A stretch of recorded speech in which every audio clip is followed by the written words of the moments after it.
signed at the White House. And what about a timeline, Victoria? I mean, hard to tell with Russia, who, by the way, just turned down some sort of offer between France and the UK, so there's also Russia to contend with.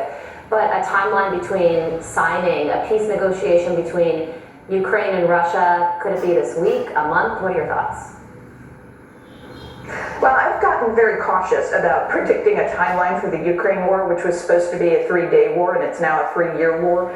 So, we'll have to see. We'll have to see where Putin's head is in this. He is a fact to be dealt with. A lot of people want to ignore him or somehow exclude him from these negotiations. That's just not realistic. So, I think President Trump has been reaching out. He's been trying to get him to the table. Hopefully that will work.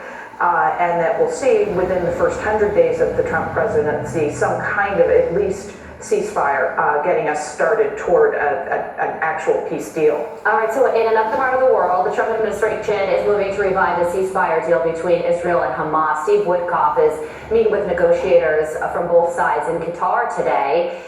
Here's what he said about a starting point for negotiations. Listen. The starter is Hamas demilitarizing, not leaving all their arms on the ground, and that's the start. There's no logical or rational choice for them other than to leave.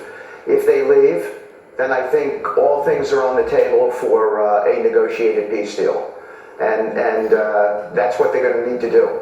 Is this something, in your estimation, that Hamas would accept? And if not Hamas in Gaza, then who?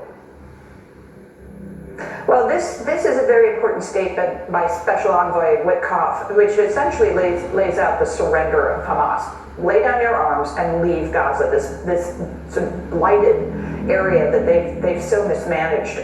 And so I think that is a logical first step. The question is where Hamas's heads are on all of this. So these negotiations should tell us whether there is grounds for some kind of deal with them, or if Israel has to take further military action.